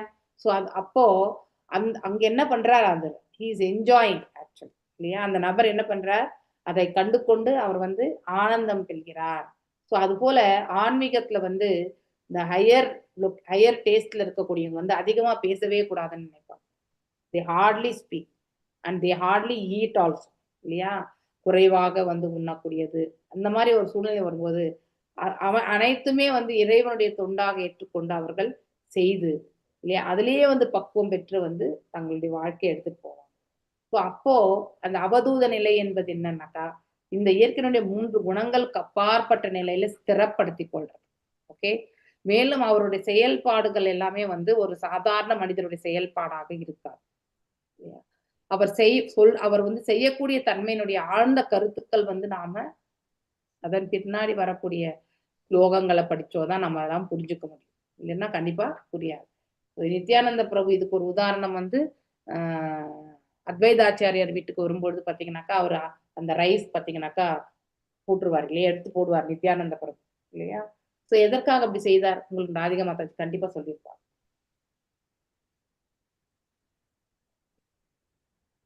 ஹரே கிருஷ்ணா. கௌரங்க பிரபுவும் நித்யானந்த பிரபுவுமே வந்து அங்க பிரசாதத்தை ஸ்வீகரிக்கிறதுக்காக அவருக்கு பெரிய இலையில போட்டு நிறைய அதாவது பாத்தீங்கன்னாக்கா வெரைட்டியான உணவு வகை வந்து படைக்கப்பட்டிருக்கும் இல்லையா? ஸோ அத்வைத பிரபுனுடைய பிரபுனுடைய மனைவியா இருக்கக்கூடிய சீதா மாதா வந்து பாத்தீங்கன்னாக்கா அவங்க எல்லாத்தையுமே வந்து பண்ணியிருப்பாங்க. ஆனாலும் கௌரங்க மகாபிரபு வந்து அவ்வளவு சாப்பிடணும்னு அவரு நினைக்க மாட்டார். இருந்தாலும் நிறையவே வந்து வெரைட்டிஸ் பண்ணியிருப்பாங்க. ஸோ அப்போ வந்து நித்யானந்த பிரபு பாத்தீங்கன்னா ஜம்ப் ஆயிடுவார் இல்லையா? ஞாபகம் இருக்கா உங்களுக்கு? நான் ராதிகா மாதாஜி சொன்னது. ஹரே கிருஷ்ணா. எல்லாம் ப்ளீஸ் யாராவது ஒருத்தர் அன்மியூட் பண்ணி சொல்லுங்க. What is the reason? Mataji இந்த கதை சொல்லிருக்காங்கன்னா ஞாபகம் இல்லை வந்து சாப்பாடு இது பண்ணு மாதாஜி. அவங்க வந்து சாப்பிடும்போது விதவிதமா மாறி மாறி வைப்பாங்க மாதாஜி. அப்ப வந்து சன்னியாசி வந்து இந்த அளவு சாப்பிடக்கூடாதுன்னு சொல்றதுக்காக சங்கடப்பட்டுட்டு அப்புறமே மனசுல வந்து சந்தோஷப்படுவாங்க மாதாஜி. ஹரே கிருஷ்ணா மாதாஜி. கரெக்ட். இன்னொன்னு வந்து கௌரங்க மகாபிரபு வந்து அவ்வளவு சாப்பிடணும்னு அவரு நினைக்கிறது இல்லை இல்லையா? ஸோ அந்த அந்த ரெமினன்ஸ் கூட அவர் மீதம் இருந்த அந்த ரெமினன்ஸ் கூட பாத்தீங்கன்னாக்கா எல்லாருக்கும் கிடைக்கப்பெறணும், அந்த பிரசாதம் வந்து இருக்கணும்ன்றதுக்காக கூட அவர் வந்து அந்த நிலை ஆனாரு நித்யானந்த பிரபு என்றும் சொல்லப்படுகிறது. இன்னொன்னு அவர் அப்படி நான் சாப்பிடக்கூடாது அப்படிங்கிற அந்த இது அவருக்காக நிறைய விட்டு கொடுக்கணும்ன்ற இன்னொரு கோட்பாடு. ஸோ அப்போ கௌரங்க பிரபு வந்து சங்கோஜம் இல்லாம அவர் வந்து சாப்பிடணும் அப்படிங்கிறதுக்காகவும் அந்த விளக்கம் கொடுக்கப்பட்டிருக்கு இல்லையா? நிறைய படையல் எத்தனையோ வெரைட்டிஸ் பண்ணு இல்லையா? அந்த மாதிரி. ஸோ அவதூத என்பது மிகவும் விடுதலை உடையவன் அப்படின்னா ரொம்ப ஸ்திரமாக இந்த பிரபஞ்சத்திலிருந்து குணங்களிலிருந்து விடுதலை ஆனவன். அவதூத நிலையினை அடையும் போது ஒருவருக்கு ஒழுங்குமுறை விதிகள் எதுவுமே கிடையாது. ஏன்னா அவங்க ஹையர் பிளாட்ஃபார்ம். ஸோ நாமெல்லாம் நார்மலா இருக்கோம், நாமெல்லாம் சாதன பக்தியை பயிற்சி பண்ணணும். அவதூத நிலையில இருக்கிறவங்களுக்கு வந்து உட்காந்து பூஜை புனஸ்காரங்கள்லாம் செய்ய வேண்டியதில்லை. ஏன்னா ஏன் அது மாதிரி இல்லை அவங்களுக்கு ஆப்ஷன்னா, அவங்க 24 மணி நேரமுமே இறைவனை வந்து இறைவனுக்கு தொண்டாற்றி கொண்டிருக்கிறார்கள். ஆனா நாம அப்படி கிடையாது. நாம உலகாயுத நிலையில இருந்து கொண்டு 24 மணி நேரத்துல வந்து 7-8 மணி நேரம் தூங்குறோம் இல்லையா? மீதம் இருக்கக்கூடிய மணி நேரத்துல வந்து நம்முடைய வேலையும் மற்றும் வீட்டு செயல்பாடுகளும் உண்டு இல்லையா? அதனால நம்ம சில சமயங்களை நம்ம சரிவர செய்ய முடியாம ஒரு சூழ்நிலையுமே உண்டு. ஏதோ ஒரு பாகத்தை கரெக்டா பண்ணியிருப்போம், ஒரு பாகத்தை கரெக்டா பண்ணியிருக்க மாட்டோம் இல்லையா? அந்த மாதிரி ஒரு சூழல்லாம் வரும். ஆனா இவங்களுக்கு வந்து உட்கார்ந்து சாதன பக்தி பண்ண வேண்டிய அவசியமே கிடையாது. நமக்கு எல்லாமே வந்து நாம தற்காலிகமா தான் மனசுல இறைவனை நிறுத்தி நாம பண்ணுவோம். அந்த பூஜா டைம்ல மட்டும்தான். மிச்ச சமயத்துல எல்லாமே நாம இறைவனை எண்ணுவது என்பது மிக மிக குறைவு இல்லையா? ஆனா அவதூதா அப்படி கிடையாது. 24/7 இல்லையா? அவங்க எப்பவுமே வந்து இறைவனை தங்களுடைய ஹிருதயத்துல தாங்கி இருப்பாங்க, உறவு முறையோடு இருப்பாங்க, எல்லாமே வந்து அதாவது ஆனந்த நிலையை வந்து அனுபவிச்சுட்டு இருப்பாங்க. ஸோ அதனால அவங்க எல்லாமே சாதன பக்தி வந்து மங்களாரதி பார்க்கணும், இதை பார்க்கணும்லாம் எதுவுமே அவசியம் கிடையாது. ஏன்னா எப்பொழுதுமே இறைவனை நோக்கி கொண்டிருக்கிறவங்க வந்து நமக்கெல்லாம் இலக்கு என்ன? இதெல்லாம் இந்த சாதனை பண்றது ஒரு காலகட்டத்துல நாம வந்து பக்குவம் அடைவோம் அப்படிங்கிறதுக்காக தான் இந்த செய்யறோம் இல்லையா? அதனால நமக்கு அது தேவை, அவங்களுக்கு அது தேவையே கிடையாது. மேலும் காற்று தடைகளை பற்றியெல்லாம் வந்து அவங்க எதையுமே கவலைப்பட மாட்டாங்க. ஸோ 6.34ல வந்து சஞ்சலன் ஹி மன கிருஷ்ண பிரமாதி பலவிருதம் தஷ்யாஹம் நிக்ரகம் மன்யே வாயோர் இவ சுதுஷ்கரம். அதாவது வாயு கூட கட்டுப்படுத்த முடியாத வாயு கூட என்னால கட்டுப்படுத்த முடியும், ஆனா என்னுடைய மனசை வந்து கட்டுப்படுத்த முடியவில்லையே அர்ஜுனா, சரி பகவானே அப்படின்னு சொல்லிட்டு அர்ஜுனர் வந்து சொல்றாரு இல்லையா? ஸோ ஓய்வில்லாதது, ஏன்னா மனசு வந்து அடங்காதது, அமைதியற்றது இல்லையா? ரொம்ப ரொம்ப கஷ்டம். ஸோ தடை வலிமை மிக்கது, இதெல்லாம் சுட்டி காட்டி கண்டிப்பா என்னால இது செய்ய முடியாது அப்படிங்கிறது போல தோன்றுதுன்னு சொல்றாரு. அதற்கு பகவான் சொல்வார், சிறிது பயிற்சி இருந்தா அதை அடைய முடியும். வித்தவுட் பிராக்டிஸ் நம்ம அதை ஒரு நாள்ல அடைய முடியாது அப்படிங்கிறத ரொம்ப அழகா வந்து சொல்லியிருப்பார் ஆக்சுவலி. ஸோ காற்றினை ஒருவர் எவ்வாறு கட்டுப்படுத்த முடியாதோ அது போல ஓரிடத்தில் அமைந்திருக்கும் நாசி துவாரங்களும் எந்த விதமான தடையுமின்றி நறுமணத்தை வந்து நுகரும் இல்லையா? அப்பதான் நமக்கு நல்ல ஸ்மெல்லா கெட்ட ஸ்மெல்லான்னு எப்படி நம்ம ஐடென்டிஃபை பண்ணணும், அதன் மூலமா தான். மேலும் நாக்கு இருக்கும் பொழுது வாய் தொடர்ந்து அனைத்து வகையான உணவுப் பொருட்களையுமே வந்து அது சுவைக்கிறது. இப்போ வந்து மைண்டு இந்த ஸ்மெல்லு வச்சு நம்ம என்ன பண்ண, சில பேர் வந்து பார்க்கும்பொழுது அந்த கறி வந்து நல்லா இருக்கும், அப்பதான் எடுத்து சாப்பிடணும்னு தோணும். சில பேர் அந்த வாசனைக்காகவே வந்து சாப்பிடக்கூடிய, அந்த மாதிரி இந்த இடத்துல நாசிதாரங்களுடைய செயலை வந்து ரொம்ப அழகா சொல்லப்பட்டிருக்கு. ஆவனோ விவஹாரோ அத்ர சித்ரம் அந்தோ பகூதனம் பித்ருஹூர் தக்ஷிணஹ கர்ண உத்தரோ தேவஹூ சம்ருதஹ. ஆபன என்னும் பெயரில் அழைக்கப்படும் நகரம் பேச்சில் ஈடுபடும் நாக்கின் செயலை பற்றி குறிக்கிறது இல்லையா? அதாவது ஆபன என்ன சொல், இந்த செயல், இந்த நாக்கு என்ன பண்ணுது, நாக்கினுடைய இதனாலதான் வந்து இந்த பேசும் திறனை வந்து நாம பெறுகின்றோம். பகுதன என்பது பல்வகை உணவுப் பொருட்களாகும். இப்போ ஒரு ஜீவன் முன்னாடி நிறைய உணவுப் பொருட்கள் இருக்கு. வலது காது பித்ரு என்னும் வாயிலாகும், இடது காது தேவகு என்னும் வாயிலாகும். ஸோ இந்த இடத்துல இங்க வந்து நம்ம கேட்கறது எல்லாமே உலகாயுதம், இங்க எல்லாமே வந்து தெய்வீகம். ஓகே, அதை நாம தெரிஞ்சுக்கணும். லெஃப்ட் வந்து எப்பவுமே தெய்வீகம், ரைட் வந்து நாம நம்முடைய புலன் திருப்திக்காக ஆற்றக்கூடியது. பிரவருத்தம் ச நிவர்த்திம் ச சாஸ்திரம் பஞ்சால சம்ஹிதம் பித்ருயானம் தேவயானம் ஸ்ரோத்யாச்ச சரத்தராத் விரஜேத். மேலும் இப்ப நாரத முனிவர் வந்து தொடர்ந்து வந்து பிராச்சீன பரித்துக்கு எடுத்துரைச்சிருக்கார். எல்லாமே டைரக்ட் இல்லையா? தட்சிண பஞ்சாலம் என்னும் நகரம் வந்து இந்த பிரவருத்தியை நடைமுறைக்கு வழிநடத்தி கொண்டிருக்கும், அதாவது சாஸ்திரங்களை பற்றி குறிக்கிறது. பிரவருத்தி என்பது நமக்கு வந்து பலன் கருதும் செயல்கள், அதை பற்றி எல்லாம் எடுத்து வைக்கிறது. நிவர்த்தி வெறுமனே இறைவனுடைய புகழாரங்களை பற்றி தெரிஞ்சுக்கிறது, அவருடைய லீலைகளை பற்றி தெரிஞ்சுக்கிறது. மேலும் பிரவருத்தி என்பது பலன் தரும் செயல்களுக்கான புலனின்ப முறைகளாகும். இந்த வழியா கேட்கறது, ரைட் ஹேண்ட்ல போறது எல்லாமே வந்து இந்த பிரபஞ்சத்தினுடைய சம்பந்தப்பட்டது. லெப்ட் வந்து எப்பவுமே வந்து இறைவனை பற்றியது என்பதை நாம தெரிஞ்சுக்கணும். சாஸ்திரங்களை பற்றி, அதாவது குரு சாது சாஸ்திரம், இவங்க 3 பேருமே இந்த செவ்வி வழியா தான் நமக்கு வந்து சொல்றோம். மற்றொரு நகரமான உத்தர பஞ்சாலம் என்பது பலன் தரும் செயல்களினால் பற்றற்று ஞானத்தை அதிகரிப்பதற்கான சாஸ்திரங்களை வந்து குறிப்பிடுகிறது. உத்தர பஞ்சாலம் நிவர்த்தி மார்க்கம், அதை பத்தி சொல்றது. உயிர் இச்சிறு செவிகளின் வழியே பல்வேறு வகையான அறிவினை வந்து பெறுகிறது. கண்டிப்பா இல்லையா? நிறையவே நாலேஜ், அதாவது நம்ம இந்த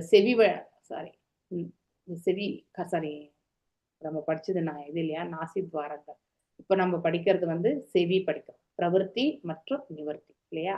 நம்ம இந்த பக்கம் கேட்கறது எல்லாமே நிவர்த்தி, இந்த பக்கம் கேட்கறது எல்லாமே வந்து பிரவருத்திக்கான ஒரு செயல்படும் தன்மை. இதையுமே நாம இறைவனுக்காக பக்குவப்படுத்திக்கணும். ஸோ கேட்பது எல்லாமே வந்து இரு செவிகள் வழியா இறைவனை பற்றி காணது என்பதை நாம கண்டிப்பா தெரிஞ்சுக்கணும். மேலும்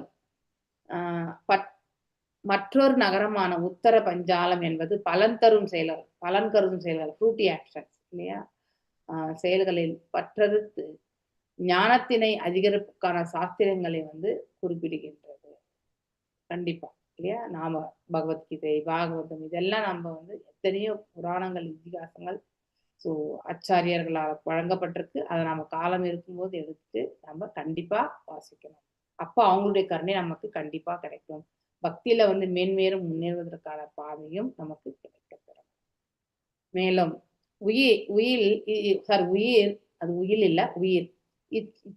இரு செவிகளின் வழியே பல்வேறு வகையான அறிவினை பெறுகின்றது. நாம பௌதிகமும் இதே வழியா தான் வாங்குறோம், ஆன்மீகமும் இதே வழியா தான் வாங்குறோம். ஆனா அந்த ப்ரிஃபரன்ஸ் அமைக்கிறது வந்து நம்ம கையில தான். ஓகே, அதிகமான ஆன்மீகம், குறைவான பௌதிகன்றதை விட பக்குவப்படுத்தப்பட்ட அந்த பௌதிகத்தை நாம கண்டிப்பா தெரிவிக்கணும். மேலும் சில உயிர்கள் பித்ருலோகத்திற்கு உயர்த்தப்படுகின்றன இல்லையா, முன்னோர்களை வழங்கினால் பித்ரு. அதே மாதிரி சில தேவலோகத்திற்கும் உயர்த்தப்படுகிறது, சில தேவலோகத்துக்குமே சொல்லப்படுகிறது. வேதங்கள் ஸ்ருதிகள் என்று அழைக்கப்படும். ஸ்ருதி ஸ்மிருதி நம்ம ஆல்ரெடி மேஜர் கேட்டகரி பத்தி படிச்சிருக்கோம் இல்லையா. ஸ்ருதி மந்திரங்கள், ஈஷோபனிஷத், உபனிஷதுகள் எல்லாமே வந்து ஸ்மிருதியில தான் வரும், ஸ்ருதியில வரும். அடுத்து இது இதிகாசங்கள், புராணங்கள் இதெல்லாமே வந்து ஸ்மிருதியில வரும். ஓகே, ஸோ அவற்றில் செவிகள் வழியே பெறப்படும் இந்த ஸ்ருததர அப்படிங்கிற அதாவது ஸ்ருத தரம் என்று சொல்லப்படுகிறது. அது இந்த செவி வழியா அது நம்ம கேட்டுக்கிறோம். பகவத்கீதையில் தேவலோகத்திற்கோ அல்லது பித்ருலோகத்திற்கோ அல்லது வைகுண்ட லோகத்திற்கோ கூட ஒருவன் தனது செவிகளால் கேட்கும் முறையினை உயர்வு பெறலாம் கண்டிப்பா இல்லையா. ஸோ அந்த செயல்ல நாம கண்டிப்பா ஈடுபடணும். இவையெல்லாம் முந்தைய அத்தியாயங்கள் ஏற்கனவே நாம் 25வது அத்தியாயத்தை இதை பத்தி ரொம்ப டீட்டெயிலா படிச்சிருக்கோம். நீங்க ஒரு வாட்டி அங்க போய் ரெஃபர் பண்ணுங்க. ஆஷுரி மேற்றம் அர்வாக் துவார வியவாயோ கிராமினாம் ரதிஹி உபஸ்தோ துர்மதஹ ப்ரோக்தோ நிருதீர் உச்சியதே. அதாவது கிரமம் என்னும் அழைக்கப்படும் நகரம் ஆசுரி, அதாவது அதாவது மேற்கு வாயிலுக்கு அந்த பகுதிக்கு அந்த நகரத்துக்கு பேர் என்னன்னா கிராமம் அப்படின்றது. அடுத்து வந்து ஆஷுரி அப்படிங்கிறது வந்து பிறப்பு உறுப்பு என்று சொல்லப்படுகிறது இல்லையா. அது வந்து கீழ் நோக்கி இது வந்து மேல பகுதி வந்து பார்த்தீங்கன்னாக்கா கிழக்கா இருக்கும்போது கீழே பகுதி வந்து மேற்கா இருக்கும். அதே மாதிரி வந்து இது வலது பகுதி வந்து நம்ம அதாவது நிவர்த்தி மார்க்கம் என்றால், இடது பகுதி வந்து நமக்கு வந்து பிரவர்த்தி மார்க்கம் அப்படின்றது. நீங்க சூரிய முன்னாடி நின்றுட்டீங்கனாலே அழகா வந்து உங்களுக்கு அந்த டைரக்ஷன்ஸ் எல்லாமே கரெக்டா எடுத்துக்கலாம். ஓகே, ஸோ இங்கே இது வந்து அதாவது பாலுறவுக்கானது. ஸோ அதாவது only for the sense enjoyment அப்படிங்கிறதுனால அந்த பகுதி புலன் நுகர்ச்சியில யார் ஈடுபடுறாங்களோ இதுதான் அதிகமா உபயோகப்படுத்துவாங்க. ஸோ ஆனா அது முட்டாள்தனமான முறையில் இல்லையா, அதாவது இந்த புலன்களை திருப்திப்படுத்துவதற்காக ஆற்றப்படுவது. இப்போ பௌதிக புலன்களை திருப்திப்படுத்துவதுல நமக்கு எந்த பிரயோஜனமே கிடையாது. நம்முடைய ஆற்றலுமே வந்து வீணானதாக அது சென்றுவிடும். ஸோ நித்தியமான அந்த பகவானுடைய தொண்டுல வந்து நாம் ஈடுபடுறதுக்கான செயல்களை வந்து நாம கண்டிப்பா செய்யணும். அதை விடுத்துட்டு இந்த மீண்டும் மீண்டும் வந்து கட்டுண்ட நிலை ஏற்படுத்தக்கூடிய அத்தகைய செயலை வந்து நாம கண்டிப்பா செய்யணும். ஸோ மூடர்கள், தீயோர்கள் அப்படின்னா சாஸ்திர விதிகளையே புரிஞ்சுக்காம வாழ்க்கையில எப்படி வாழணும்னே தெரியாம இல்லையா வாழக்கூடியவர்கள் வந்து மூடர்கள். சில பேர் திடர்கள். ஸோ சாதாரண மனிதர்களுக்கு மிகவும் இன்பம் அளிப்பதாக இருக்கிறது இந்த மார்க்கம், அதாவது பிரவிற்த்தி மார்க்கம். இப்ப இனப்பெருக்கத்திற்கான புலன் துர்மதம் எனப்படும். அந்த பிறப்பு உறுப்புக்கு பேர் வந்து துர்மதம் என்று சொல்லப்படும். எருவாய் எனப்படும் புதம் வந்து நிருத்தி என்று அழைக்கப்படுகிறது. ஓகே, ஸோ அதாவது கழிவுகள் எல்லாம் வெளியேற்றக்கூடிய அந்த கழிவு உறுப்புகளுக்கு வந்து நிருதி என்று சொல்லப்படுகிறது. உலகம் இழிவடையும் பொழுது, அதாவது டவுன்கிரடேஷன், ஃபால். இப்ப கலியுகம் என்பது மிக டவுன்ஃபால். இன்னைக்கு விட நாளைக்கு இன்னும் மோசமா இருக்கும், நாளைக்கு விட இன்னும் நாளன்னைக்கு இன்னும் மோசமா இருக்கும். ஓகே, அப்படிதான் டே பை டே அது வந்து குறைவான நிலையை நோக்கி செல்கிறது. அசுரத்தன்மை உடையதாகிறது. அப்போ பேய் பிசாசுகள் எல்லாம் அசுரர்கள் இங்கு தனித்து கிடையாது. மனிதர்களே வந்து அந்த ஒரு கதாபாத்திரத்துல வந்து தங்களை செயல்படுத்தி கொண்டிருப்பாங்க. மேலும் வந்து அப்போது சாதாரண மனிதன் தனது செயல்கள் அனைத்திற்கும் மையங்களாக பிறப்பு உறுப்பினையும் குதத்தினையுமே எடுத்துக்கொள்கின்றான். கண்டிப்பா அது எல்லாமே அஞ்ஞான நிலையில இருக்கிறது. எவ்வாறு உபயோகப்படுத்தணும்னு தெரியாமலே நாம உபயோகப்படுத்திகிட்டே இருக்கோம். உண்மையிலே அது பிசிக்கலியுமே இம்பாக்ட், மென்டலியுமே ரொம்ப கடினமான சூழ்நிலை. மேலும் இந்தியாவில் உள்ள பிருந்தாவனம் போன்ற புனித தலங்கள்ல போய் இருந்து அங்கே இருப்பவங்களுக்கு எல்லாமே வந்து அடுத்த ஜென்மம் கிடையாதுன்னு சொல்லுவாங்க. அடுத்து வந்து நிறைய பேர் வந்து இந்த சன்னியாசத்தை ஏற்றிருந்து பிருந்தாவனம் போயிட்டா அங்கேயே இருந்துட்டு நாம என்ன பண்ணலாம், இறைவனுடைய திருவடிகள் சேர்க்கான மார்க்கம் கிடைக்கும். அது உண்மைதான். ஆனா அங்க போன பிறகு நாம இங்க இந்த உலகாயுத விஷயங்கள்ல எவ்வாறு செய்துட்டு இருந்தோமோ அதே செயலை வந்து நாம கண்டிப்பா செய்யக்கூடாது இல்லையா? இந்தியாவில் பிருந்தாவனம் போன்ற புனித இடங்கள் கூட மூடர்கள் கருவாய் மற்றும் எருவாயின் செயல்களை ஆன்மீக செயலாக இதையே வந்து என்ன பண்ணுவாங்க, yes it's the mercy of the supreme அப்படின்லாம் சொல்லுவாங்க. ஆனா உண்மையிலே அது கிடையாது. இவர்களது கொள்கையின்படி பாலொரு ஈடுபாட்டினால் ஒருவன் ஆன்மீக நிலைக்கு வர முடியும் என்பதாக அந்த அளவுக்கு டிஃபெண்டிங் இல்லையா? ஆனால் ஸ்ரீமத் பாகவதம் ஸ்லோகத்திலிருந்து அதாவது இந்த மாதிரியான ரிலேஷன்ஷிப் திருப்திகரமான ஆசைகள் மனிதர்களில் மிக மிக வந்து இழிந்தோர்கனானது என்று தெரிகிறது. இம்மூடர்களை வந்து இம்மூடர்களை வந்து இழிந்தோர்கானது என்று தெரிகிறது. இம்மூடர்களையும் முரடர்களையும் ரெண்டு வார்த்தைகள். ஒண்ணு மூடர், முட்டாள்.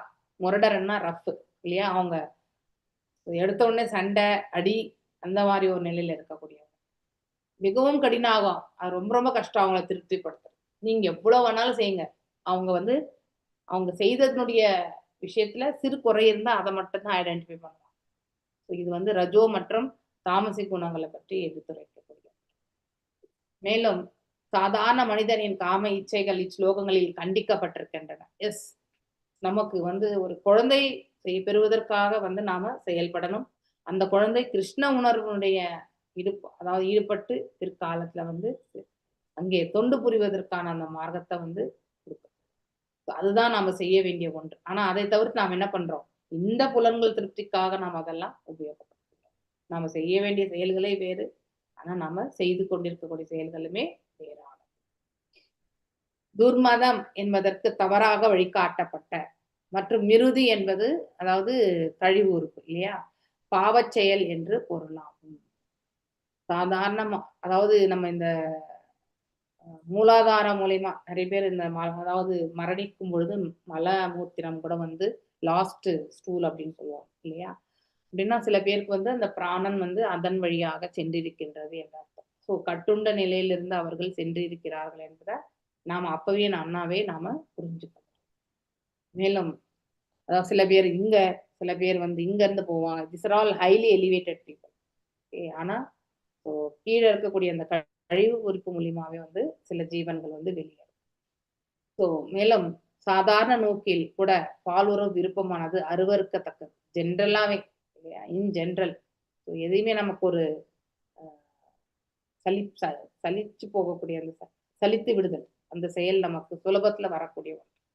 அங்க மீண்டும் மீண்டும் அந்த அதாவது நம்ம தவறான ஒரு விஷயங்களை பேசுறதோ கேட்கறதோ செயல்படுறதோ வந்து நம்ம வாழ்க்கையில வந்து எந்த ஒரு முன்னேற்றத்தையுமே ஆன்மீகத்துல வந்து கொடுக்காது. அது எப்பவுமே வந்து பந்தப்படுத்தக்கூடிய அந்த செயல்கள் ஈடுபட்டு மீண்டும் வந்து இந்த இடத்துல பிறவி எடுக்கிறதுக்கான வாய்ப்பை தான் அந்த ஜீவன் வந்து ஏற்படுத்துகிறான். எவ்வாறு என்றால் அவன் பிரவிற்த்தி மார்க்கத்தை அவன் தொடர்ந்திருக்கும் போது. நிவர்த்தி மார்க்கம் என்பது அவர்களுக்கு நல் மார்க்கத்தை வந்து காட்டும். ஓகே, மேலும் அவங்கள சஹஜ்யர்கள் என்று சொல்வார்கள். அதாவது எப்பயுமே சாதாரணமா நினைக்கிறோம் இல்லையா?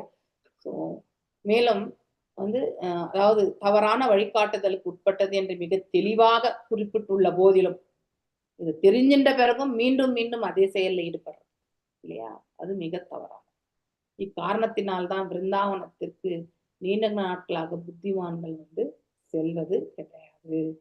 நாங்கள் கூட சில நேரங்களில் பிருந்தாவனத்தை ஏன் மையமாக வைத்திருக்கின்றோம் என்ற கொஸ்டின் வந்து, ஏன்னா அங்கதான் பிரபுபாதருடைய சமாதி இல்லையா? நம்ம மாயாப்பூர்ல பார்த்தது வந்து புஷ்ப சமாதி. ஓகே.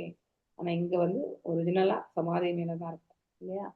ஸோ ஆனாலும் பிருந்தாவனத்துக்கு நாம போயிட்டே தான் இருக்கோம் இல்லையா? ஏன் போறோம் அப்படின்னாக்கா, அட்லீஸ்ட் நாங்கள் கூட நினைக்கும் பார்க்கும் பொழுது சகஜர்கள் செவிகளினால், அதாவது பிருந்தாவனம் சீர்கெட்டிருக்கலாம் என்று சொல்லப்பட்டிருக்கு. ஆனாலும் ஆன்மீக நோக்கில் பார்க்கும்போது, அதாவது பிறப்பதின் மூலம் திருப்திப்படுத்துவதற்கு பிருந்தாவனம், அதாவது இந்த இடத்துல நாய்கள் பன்றிகள் எல்லாமே அடுத்தது வந்து அவங்க வந்து மனிதனாக பிறக்கிறதுக்கான ஒரு வாய்ப்பு கொடுக்கப்படுகிறது. அந்த இடத்துல இருக்கக்கூடிய நாய் பன்றி மற்றும் வந்து கொசு. அதை நாம புரிஞ்சுக்கணும். இதை புரிஞ்சுட்டா நாம என்னுடைய வாழ்க்கையில எதை பக்குவப்படுத்தணும், நம்முடைய உடல் உந்துதல்களை வந்து எவ்வாறு பக்குவமாக செயல்படணும் அப்படிங்கிறது எல்லாமே நாம கண்டிப்பா எடுத்துட்டு வரணும். ஓகே. அடுத்த ஸ்லோகம். வைவசம் நகரம் பாயுர்லுப்தோ அந்தௌது மே ஷுணு ஹஸ்தபாதௌ புமாம் ஸ்தாப்யாம் யுக்தோ யாதி கரோதி ச. புரஞ்சனன் வந்து வைசசம் அப்படின்னு இது நம்ம பின்னாடி వస్తారు ஹரே கிருஷ்ணா వాళ్ళందరూ వస్తారు 9 గంటకు ஹரே கிருஷ்ணா கிருஷ்ண கிருஷ்ணா ஹரே ஹரே ஹரே ராமா ராம ராமா ஹரே ஹரே.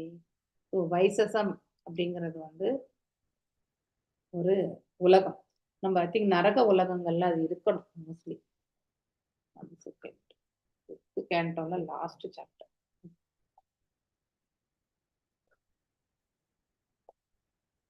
எல்லிஷ் பிளானட்ஸ்.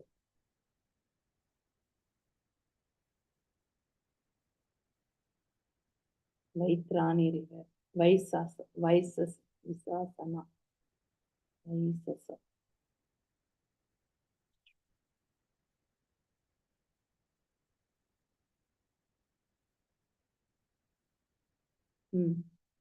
அதாவது இங்க புரஞ்சனன் என்ன பண்ணா, ஆக்சுவலி பிராச்சீன பரீத் வந்து விலங்குகளை எல்லாம் கொன்றான் இல்லையா? ஸோ இங்கே புரஞ்சனன் இது பிராச்சீன பரீத் என்ன பண்றார், யக்னத்துல வந்து அவர் வந்து சாக்ரிஃபைஸ் செய்யறார் இல்லையா? அவர் வந்து அர்ப்பணிக்கிறார் விலங்குகளை வந்து கொன்றது. ஸோ அந்த ஒரு அவ்வாறு நம்ம விலங்குகளை கொன்றால் எந்த நரகத்துக்கு போகும்னா வைசசம் அப்படின்றது. இந்த இடத்துல விசசனா அப்படின்னா கொடுக்கப்பட்டிருக்கு. பெயின் அண்ட் டெத்து, அதாவது வலியும் மற்றும் மரணம். ஸோ இது வந்து நமக்கு suffering animals for material prestige இல்லையா? நம்ம வந்து கொள்கின்றோம் இல்லையா? யமதூதா வந்து என்ன பண்ணுவாங்கனாக்கா, அந்த ஸ்தூல உடல்ல இருக்கக்கூடிய அந்த ஆத்மாவை வந்து he will kill him after giving him unlimited pain. அதாவது அதிகமான வலியை கொடுத்து தான் வந்து அந்த ஜீவனை வந்து கொல்லுவாங்களாம். ஸோ தட் மீன்ஸ் ஸ்தூல உடலை வந்து அவர்கள் வந்து அது வந்து ஒரு இல்யூஷன் மாதிரி இருக்கும் அந்த இடத்துல. ஸோ ஆனா வலியும் வேதனையுமே வந்து நிறையவே அந்த ஜீவாத்மா வந்து உணரும். ஓகே. ஸ்தூல உடல்ல இருந்து கொண்டு ரொம்ப கடினமான சூழ்நிலை பெறும்.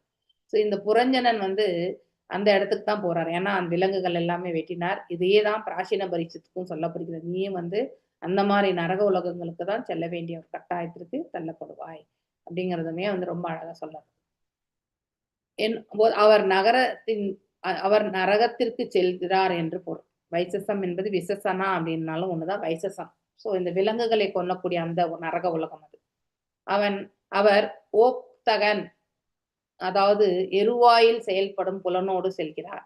அதாவது கழிவு பொருளோட செல்கிறார், கழிவு உறுப்போட செல்கிறார் என்ற பொருள். நான் முன்பே 2 குருட்டு துணைவர்களை பற்றி சொன்னேன். அப்படின்னா அதாவது கால்களும் கைகளுமே வந்து பாத்தீங்கன்னாக்கா அதுக்கு வந்து பார்த்தல் என்னக்கூடிய செயல் கிடையாது. ஸோ இந்த கண்ணால பார்த்து ஒண்ணு டிசிஷன் வரும்போது மனசு என்ன சொல்கிறதோ அதுக்கு ஏற்றவாறு கைகளுமே மற்றும் கால்களுமே செயல்பட ஆரம்பிக்கும். ஸோ தனித்து அது சிந்தித்து செயல்படாது. ஓகே. இத்துணைவர்கள் கைகள் மற்றும் கால்களாகும். கைகள் மற்றும் கால்களின் உதவினால் உயிர் எல்லா விதமான வேலைகளையும் செய்கிறான் இல்லையா? நம்ம நடக்கிறோம், ஒரு இடத்துக்கு போறோம், ஒரு இடத்துல வந்து நின்று பேசி வரோம், எத்தனையுமே இல்லையா? பேங்க்கு, ஷாப்பு, எல்லா இடத்துலையுமே போறோம். அதே மாதிரி இந்த கைகளால வந்து நம்ம என்ன பண்றோம், அவங்க கொடுக்கக்கூடிய வஸ்துக்களை வந்து நாம பர்ச்சேஸ் பண்ண அந்த வஸ்துக்கள் எல்லாம் அந்த கைகளால தூக்கிட்டு வரோம். இது ரெண்டுமே டிபெண்ட், தனித்து இயங்காது. நம்ம மனசு என்ன சொல்றதோ எஸ் நடந்துரும். நம்ம மனசு எங்கேயுமே, அதாவது எதுவுமே சொல்லலைன்னா நம்ம அப்படியே நின்றுடுவோம். ஸோ அந்த மாதிரி ஒரு நிலை தான். தனித்து இயங்காது. கைகள் மற்றும் கால்களின் உதவினால் உயிர், அதாவது பார்த்தீங்கன்னாக்கா எல்லா விதமான வேலைகளையுமே செய்கின்றார் இல்லையா. இந்த 2 புலன் உறுப்பும் பெருசா வந்து செயல்படாது என்று அறியும் பொழுது அந்த ஜீவனே வந்து எல்லா வேலைகளையுமே வந்து செய்து கொள்கிறார். மேலும் அத்தோடு இங்கும் அங்கும் உலவவும் செய்கிறான், இப்படி அப்படி வந்து சுத்தவும் செய்கிறான் அப்படின்னு சொல்லப்பட்டு. அந்த புறம் சா ஹிருத்யம் விஷுக்ஷேர்மன உச்சதே தத் மோகம் பிரசாதம் வா ஹர்ஷம் பிராப்னோதி தத் குணைஹி. அந்த புறம், இந்த வார்த்தை வந்து இதயத்தை, இதுதான் பேலஸ், இதுக்குள்ளதான் பரமாத்மா ஜீவாத்மா எல்லாம் இருக்கிறது இல்லையா. ஸோ ஹையர் பொசிஷன் இந்த உடல்லே வந்து ஹிருதயம் தான். ஓகே. ஸோ விசீஷணன் என்று பெயர் எல்லா இடங்களுக்கும் செல்கிறது அப்படின்னா இந்த இடத்துல கிடைக்கக்கூடிய அந்த நிலை வந்து இந்த உடல் முழுவதுமே வந்து எவ்வாறு நம்ம அதை வந்து புரிஞ்சுக்க முயற்சி பண்றோம் இல்லையா, அதுதான் வந்து சொல்லப்படுகிறது.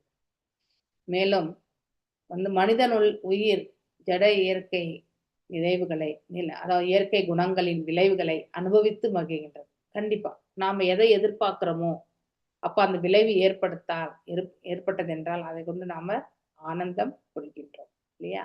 அதே நம்ம எதிர்பார்த்ததுக்கு ஆப்போசிட்டா வந்துட்டோம்னா நாம என்ன பண்ணுவோம், will be feeling very bad இல்லையா.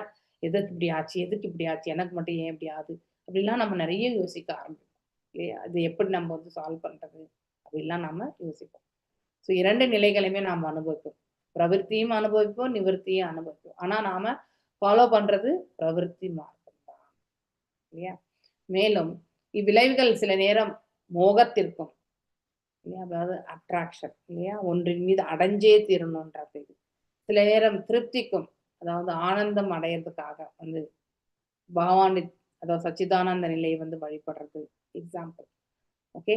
மேலும் வந்து சில நேரம் திருப்திக்கு, நம்முடைய செல்ஃப் சுய திருப்திக்காகும். மேலும் சில நேரம் மகிழ்ச்சிக்கும் காரணமாகிறது. சில நேரம் வந்து எடுத்துரைக்கக்கூடிய விஷயங்களுமே வந்து மகிழ்ச்சி, ஆனந்தத்தை வந்து ஏற்படுத்துகிறது. உலக வாழ்வில் உயிர் பொருட்களின் மனம் மற்றும் புத்தி, இது 2மே வந்து புலன்களோட சம்பந்தப்பட்டது இல்லையா. ஸோ மனது வந்து இம்பல்ஸ் அனுப்பிச்சாலுமே அது வந்து, அதாவது மனசு வந்து சொல்றது, மனசுன்றத விட புத்தி. இப்ப ஆன்மா என்ன பண்றது, ஒண்ணு நினைக்கிறது, அந்த ஆசை கொள்வதை வந்து அதனுடைய புத்திக்கு வந்து தெரியப்படுத்துது. புத்தி என்ன பண்ணுது, அதை எடுத்துட்டு வந்து மனசுக்கு கொடுக்குது இல்லையா. அந்த மனசு தான் 3 குணங்கள்ல ஒரு குணம், ஏதோ ஒரு குணத்துல வந்து ஐக்கியமா இருக்கும். ஸோ அந்த இடத்துல வந்து இந்த மனசு எந்த அளவுக்கு அந்த வஸ்து மீது ஈர்க்கப்படுகிறதோ அப்போ அவன் என்ன செய்வான், அவனார் அவள் என்ன செய்வாங்க, அவங்களுடைய அதாவது புலன்களின் செயல்களை வந்து அவங்க வந்து அரேஞ்ச் பண்ணிப்பாங்க இல்லையா. அவங்க தான் இன்ஸ்ட்ரக்ஷன் கொடுக்குறது. ஸோ அதுக்கேற்ற மாதிரி அவர்கள் வந்து செயல்படவும் ஆரம்பிப்பார்கள். ஸோ இந்த இடத்துல உலக வாழ்வில் உயிர் பொருளின் மனம் மற்றும் புத்தி இயற்கையின் குணங்களினால் வந்து பாதிக்கப்படுகின்றது இல்லையா. இயற்கை குணங்களின் தொடர்புக்கேற்ப மனம் மற்றும் அங்கு அலைபாயும், அதாவது அங்கும் இங்கும் அலைபாய்ஞ்சென்று தான் இருக்கும் மனசு, அதை வந்து கட்டுப்படுத்த முடியாது. இயற்கை குணங்களின் பாதிப்புகளுக்கு ஏற்ப மனம் திருப்தி, மகிழ்ச்சி மற்றும் மோகம் போன்றவற்றை செயலற்றவனாகவே, அதாவது அங்கேயும் அலைப்பான். இயற்கை குணங்களின் பாதிப்புகளுக்கு ஏற்ப மனம் திருப்தி, மகிழ்ச்சி, மோகம் இல்லையா. திருப்தி செல்ஃப் கண்டெய்ன்மெண்ட் இல்லையா, மகிழ்ச்சி ஆனந்தம் கொள்றது.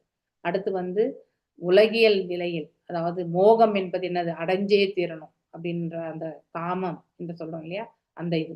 உண்மையில் உயிர் அதனுடைய உலகியல் நிலையில் செயலற்றவனாக இருக்கின்றான்.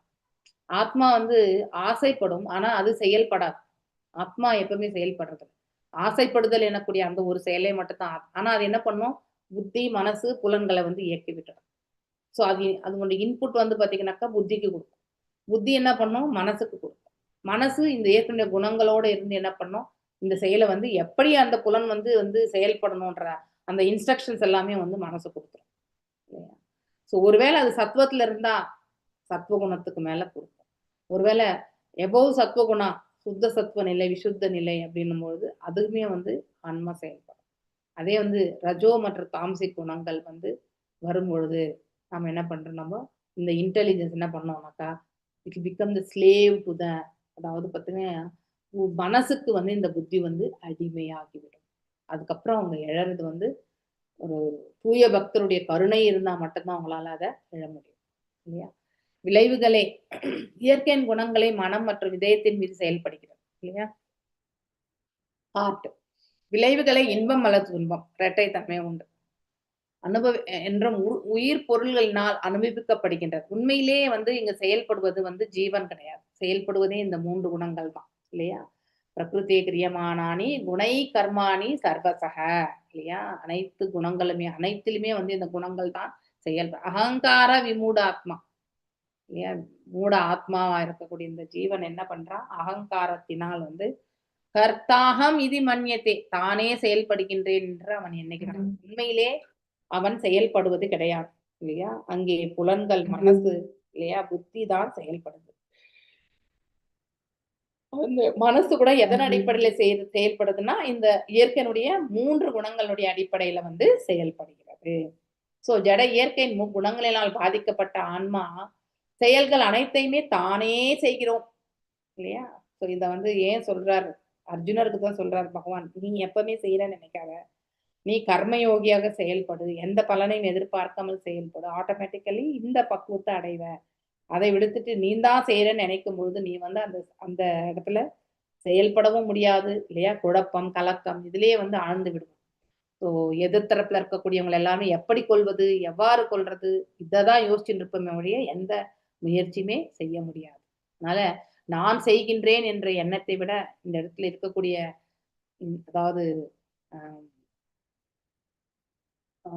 சத்துவம் இல்லையா? சத்துவத்துல நிலை பெறும் பொழுது நாம வில் அண்டர்ஸ்டாண்ட், அனலைஸ் பண்ண முடியும். நாம் எப்படி செய்யணும், என்ன பண்ணணும்ன்றது எல்லாமே இந்த மனசு அழகா ரவுட் பண்ணி கொடுத்துரும். ஆனா அதே ரஜோ தாமசிக்ல இருக்கும் பொழுது நாம சிக்கி கொள்ளக்கூடிய அந்த நிலை. சத்துவத்துல இருக்கிறவங்க சுத்த சத்துவத்துக்கு போகணும்னு நினைப்பாங்க. அப்போ அந்த செயல்கள் எல்லாமே அவங்க பக்குவத்தோட கொண்டு போய் செல்வார்கள். ஆனா இதை புரிஞ்சுக்கணும்.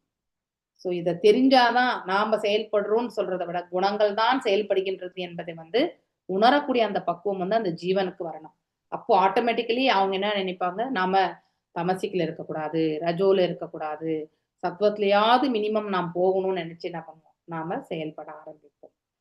சோ ஆனால் உண்மையில் அவை இயற்கையினால் செயற்படுகிறது. இயற்கை என்பது இந்த குணங்கள் தான் இல்லையா? பௌதிக இயற்கையோட நம்ம பேசுறது எல்லாமே இந்த 3 குணங்கள் தான். அதை கொண்டு அவர்கள் செயலாற்றுகிறார்கள் என்பதை நாம தெரிஞ்சுக்கணும். ஓகே, ஸோ நான் இன்றைக்கு இதோடு நிறுத்துறேன். வாஞ்ச கல்பதாரோபியஷ கிருபா சிந்துபியேவச்ச பதிதனாம் பாவனேபியோ வைஷ்ணவேபியோ நமோ நமः. அனந்த கோட்டி வைஷ்ணவ விருந்துக்கு ஜெய். நாமச்சரிய ஹரிதாஸ் தாகூருக்கு ஜெய். ஹரே கிருஷ்ண கிருஷ்ண கிருஷ்ண ஹரே ஹரே, ஹரே ராம ராம ராம ஹரே ஹரே. ஹரே கிருஷ்ண. மீண்டும் அந்த 25th சாப்டர்ல 45 to 55 ஒரே ஒரு முறைன்னா வாசிங்க. ஓகே, ஸோ தட் உங்களுக்கு இந்த கனெக்டிவிட்டி 10லிருந்து 16 ஸ்லோகங்கள் உங்களுக்கு கனெக்டிவிட்டி கிடைச்சிடும். ஓகே.